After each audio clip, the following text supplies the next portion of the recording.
Hello everyone, my name is Olivier.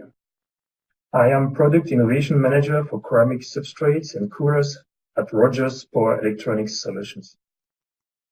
I am pleased to have you all on board for this webinar entitled Which DBC and AMB Substrate Surface Properties are Critical for my application. Please note that this webinar will be uploaded in our Design Hub within the next few days. You can follow the link indicated here, register into the Design Hub, and get full access to this webinar and other technical and product information. The surface properties of metallized ceramic substrates like direct bonded copper and active metal brazed substrates are very important for the production of power modules. Assembly processes like soldering, sintering, gluing, ultrasonic bonding and welding, just to name a few, are used to join semiconductors, wires, baseplate, and many other components with the substrates. These assembly processes not only are critical to achieve the best possible thermal and electrical performance, they also play a significant role to fulfill the requirements regarding reliability. As a consequence, module manufacturers should give special care to the specification of the surface of the substrates. In this webinar, you will learn that copper grain size, surface roughness, surface cleanliness, and surface finish are the most important surface properties to check and specify. For each of these surface properties, I will provide typical values, I will explain the test and measurement methods used to specify these properties, I will share some best practices, and I will highlight their influence on the assembly process. At first, let us talk about copper grain size. This may not be the surface property that is coming first to your mind when you think about what could influence your assembly process. But this is more critical for the assembly of bare dies in the power electronics than it is for assembly of discrete devices on printed circuit boards. There are many reasons for that. First, copper is not laminated on a dielectric material, but bonded or brazed at very high temperature with ceramic. As we will see later, this temperature treatment will initiate a recrystallization process and a new grain structure will appear. Second, copper is much thicker in the case of DBC AMB substrates than it is for printed circuit boards. Therefore, the associated grain structure is now having a more significant influence on the thermomechanical behavior of the substrates as the movement of dislocations is limited by the grain size. Finally, and most importantly, the copper grain structure is becoming visible by naked eyes and as a consequence gets more attention from the end user. Grain size has the potential to impact the wire bonding process. So how do we define the copper grain size? Copper grain size is defined as the number of copper grains per millimeter. Typical values vary between less than 3 grains per millimeter for coarse grain copper up to more than 10 grains per millimeter for fine grain copper. This histogram shows the copper grain size of curamik DBC substrates measured during 1 year from January 2013 to January 2014. In average, our DBC substrates have a grain size of 12.5 grains per millimeter. But more importantly, the copper grain size doesn't vary much from batch to batch. This is the result of many years of process optimization efforts, as we first had to understand which factors are influencing the grain size.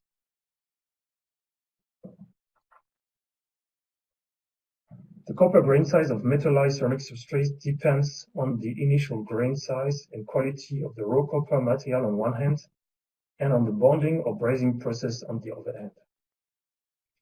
During the joining process of copper with ceramic, a recrystallization process will occur.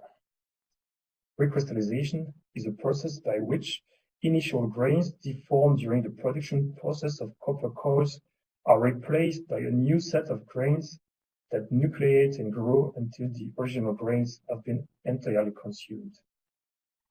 This process is activated by the temperature profile of the joining process. But it also significantly depends on the initial grain deformation in grain structure. Particularly, grain boundaries are good sites to initiate the nucleation process of new grains.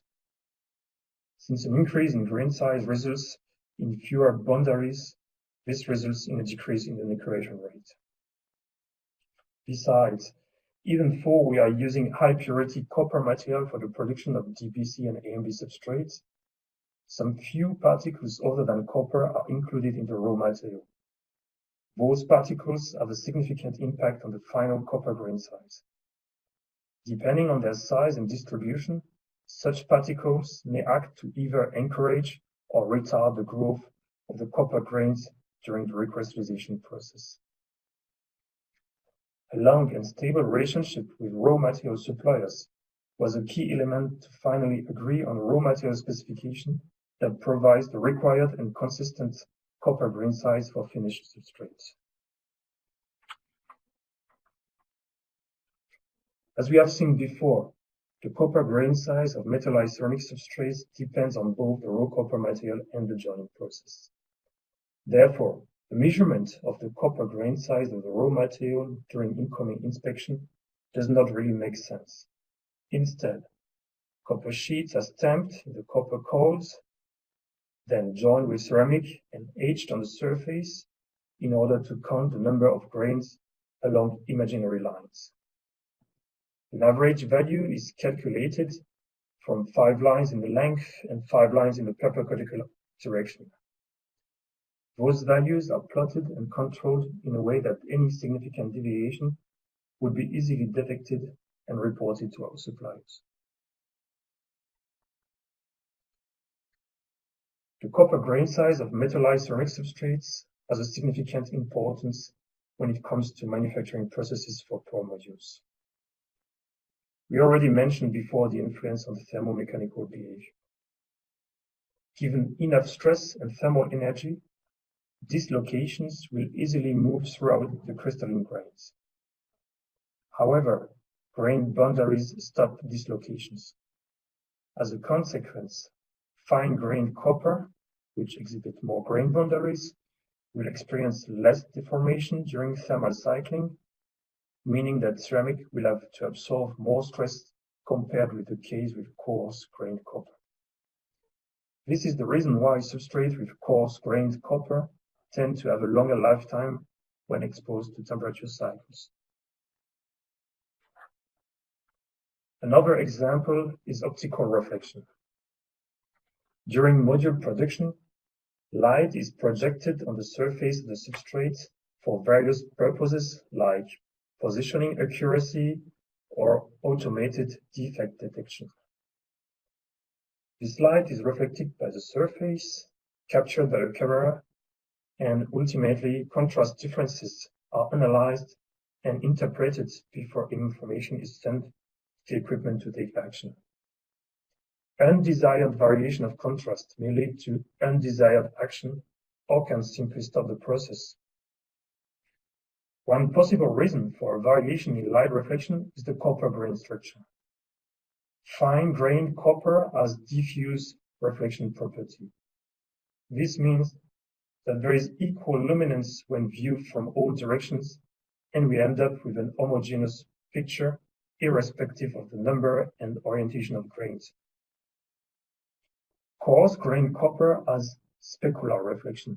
The copper grains are reflecting the light in different directions depending on their orientation, and we can recognize the grain structure in the resulting picture.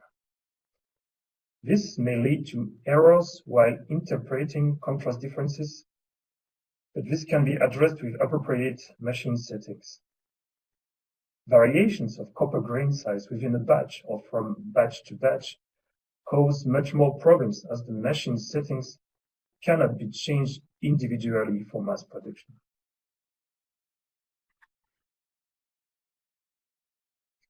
Another important property is surface roughness.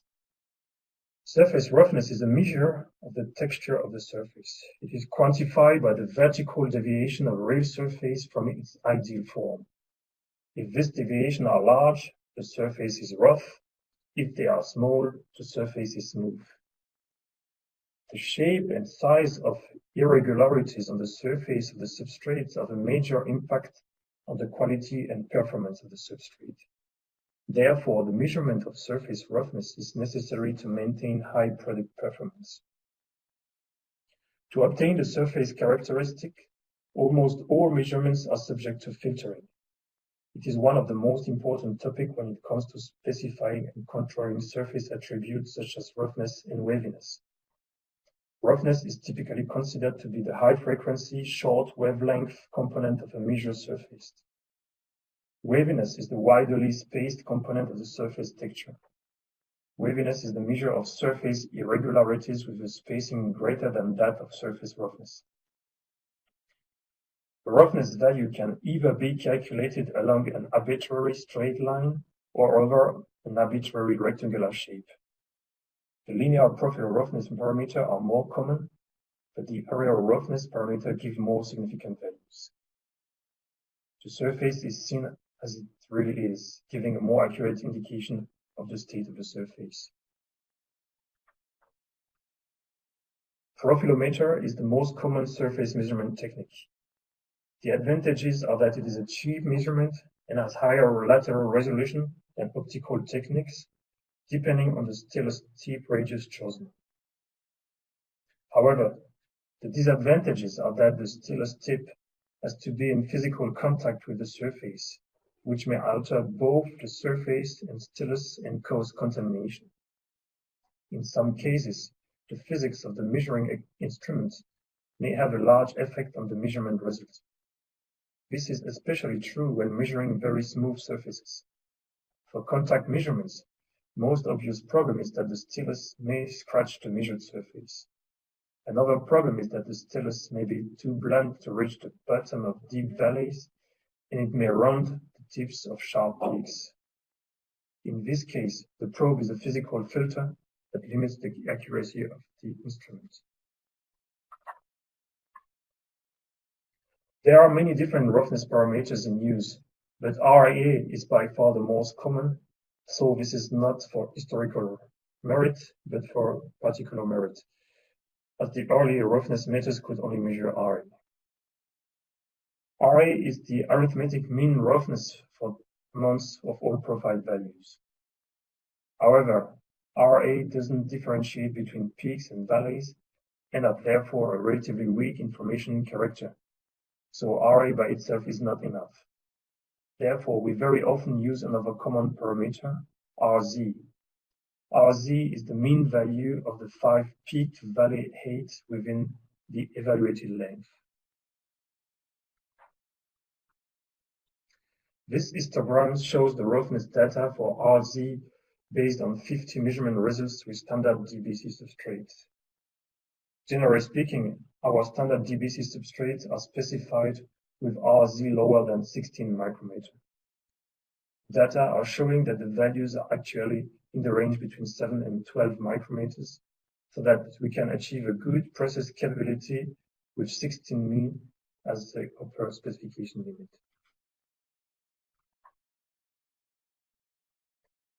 Some applications may require substrates with a smoother surface.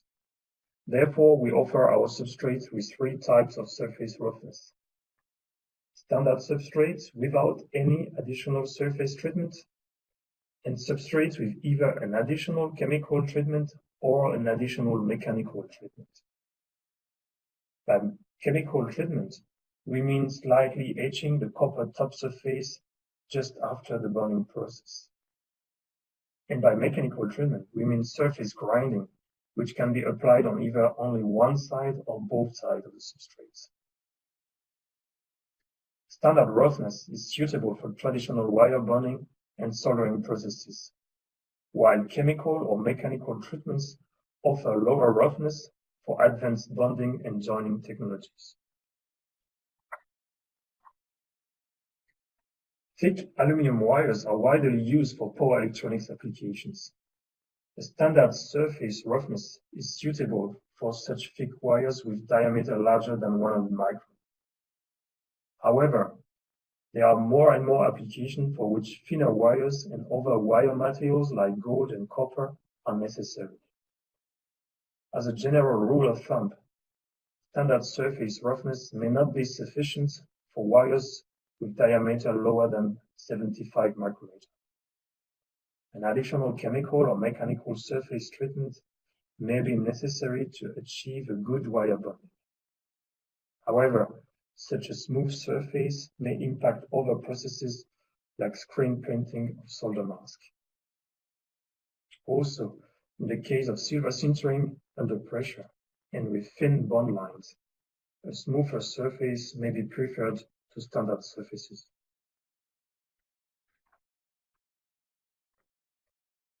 Surface cleanliness is another important matter in power electronics, just as much as it is a problem in microelectronics. Substrates are likely to be contaminated with residues from the manufacturing environment and from machines, tools, and chemical agents used during production. They have to be cleaned, dried, inspected, packaged, and stored with care to fulfill the requirements from module manufacturers. Fluff, ceramic splitters, residues from photoresist are possible contaminations that have to be removed from the surface. However, not every kind of contamination is visible to the naked eyes, and some investigation methods like scanning electron microscopy and energy dispersive X-ray spectroscopy may be used in depth or in case of quality issues. Particularly, process steps like die attach and wire bonding are very sensitive to any kind of contamination, either as films or particles. For instance, oxygen, dirt, and fat particles cause oxidation, which reduce readability and have a major influence on the soldering quality. Besides, it is essential never to touch any surface without gloves, because salt particles in fingerprints cannot be cleaned by any cleaning agent. Over the last 30 years, our cleaning process has been optimized to achieve the required surface cleanliness. A conventional batch process has been used to clean copper surfaces and deposit nickel and gold layers as required by customers. In this process, substrates first undergo a basic degreasing based on a sulfuric acid solution, followed by rinsing in deionized water. Then, copper grains and copper grain boundaries are cleaned up with pickling agents in a micro-etching solution based on hydrogen peroxide, and sulfuric acid will remove any film on the surface. Finally, the substrates are rinsed with deionized water and dried. Recently, another but inline cleaning process was installed for the purpose of capacity expansion. This cleaning line has been developed and qualified to deliver the specified surface cleanliness. Among other important process parameters, note that also the quality of deionized water is very critical to avoid contamination. A water treatment station in-house controls the electrical conductance value of water to not exceed 5 microsiemens per centimeter. Cleaning is essential to remove contaminations from the upstream processes. But once they are cleaned, substrates have to remain clean till customers will use them. First, the drying process is critical to make sure that there will be no residual humidity on the substrate.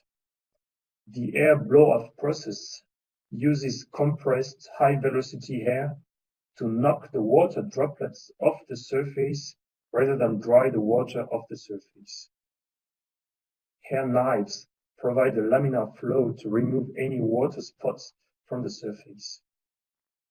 Note that compressed air conditioning is critical to make sure that it does not carry any contaminants that will pollute the surface. Substrates have to be inspected before packaging and shipment. Operators have to follow very strict instructions when handling cleaned and dried substrates. Particularly, there were gloves and finger coats made of carefully selected and qualified materials, as well as disposable face masks in order to avoid any contamination by fingers or saliva. Packaging and storage can be other sources of contamination and oxidation. In an effort to reduce moisture, vacuum-sealed tray packaging with desiccant capsules has been implemented some years ago. As a consequence, we could extend the shelf life up to 12 months. Under room temperature conditions, substrates can be stored in air atmosphere before opening the packaging. After opening the packaging, substrates should be stored in pure nitrogen atmosphere. Once directly exposed to air, substrates should not stay longer than 24 hours in a production floor environment. We've been talking about surface cleanliness, and we have seen that there are many kinds of possible contaminations. Let us be more specific and look now at the oxidation process. The typical metallization of ceramic substrates for power electronics application is copper. However, the high affinity of copper to oxygen and other oxidizing agents is a concern. A freshly cleaned copper surface is very reactive. Existing free electrons at the surface of the copper lead to a quick adsorption of surrounding substances or to a chemical reaction with oxidizing agents. The formation of a layer on the top of the copper surface is likely to occur. Its nature is depending on the surrounding. In pure oxygen, a thin layer of copper oxide will form. In pure water, a thin copper oxide and copper hydroxide layer is typical. In addition, residual particles from the manufacturing process, storage and handling can very easily accelerate oxidation processes. Typical appearance of oxidation are shown here. Fingerprints and large oxidation areas are most likely linked to faulty handling of the parts during final inspection. The correct use of finger coats and gloves during final inspection is mandatory to avoid such failures. Oxidation stripes and around the dimples are most likely linked to insufficient or deficient drying process after cleaning. Optimized cleaning and drying process is mandatory to avoid such failures. Oxidation spots are most likely linked to human contamination, saliva, or contamination from the environment, small particles. The correct use of face masks and careful hair conditioning are mandatory to avoid such failures. Please note that oxidation may not be visible immediately, but can appear after final inspection, during transport and shipment, or at incoming, especially when they are exposed to high temperature and high humidity. As a consequence, oxidized substrates cannot always be rejected during final inspection, and some of them may be delivered to customers. Even though oxidized substrates are not allowed, most of them are not critical for the application since the oxidation will be removed. As a possible solution to avoid copper surface oxidation, substrates are often finished with a final plating. Metallized ceramic substrates may be produced with different kinds of finish. Bare copper is and remains the most common surface for the assembly of bare dies by soft soldering. There exist some ways to remove oxide layers to achieve a sufficient solder wettability.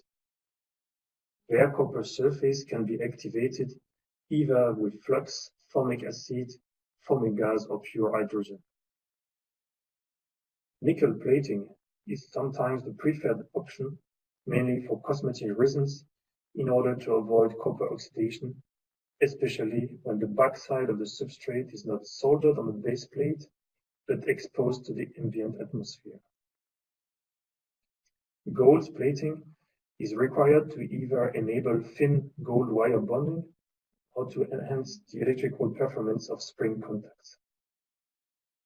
Solder wettability on gold finish is excellent, and solder masks may be required to prevent the solder material from flowing away from the die attach area.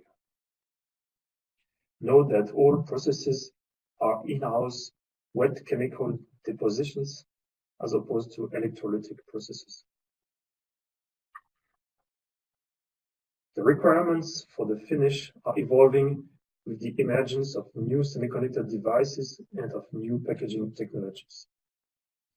In addition to nickel and gold, immersion silver finish appears to be very promising for sinter materials that have to be applied on noble surfaces. Our high-quality immersion silver plating is suitable for silver sintering process and provides best adhesion of silver paste and silver films on substrates.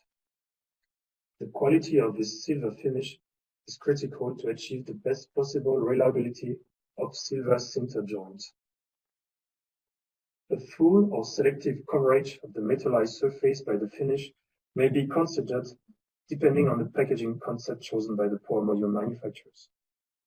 For instance, silver plating may be required in the chip areas only for sintering, while the remaining surface should be bare copper for wire bonding and ultrasonic welding of thermos.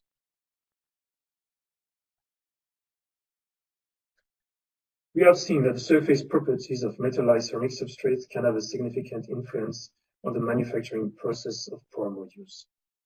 Particularly, die attach and wire bonding are very sensitive to any variation in surface quality.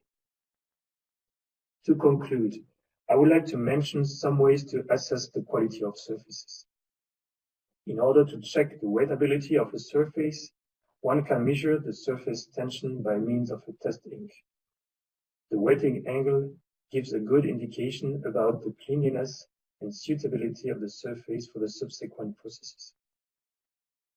Another way to test the surface properties is to bond wires, then pull or shear those wires, and measure the forces needed to pull or shear those wires. But not only the measurement values are important to consider.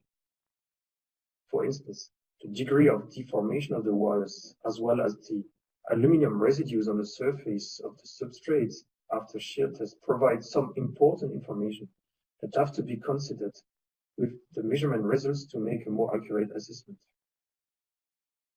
Of course, there are other and more sophisticated methods to assess the quality and cleanliness of a surface.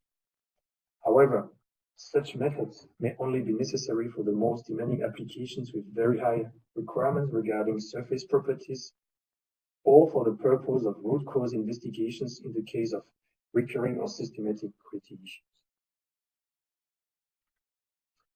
I hope that this webinar was helpful to briefly review the most important surface properties of metallized ceramic substrates. Thank you for your attention, and the session is now open for questions.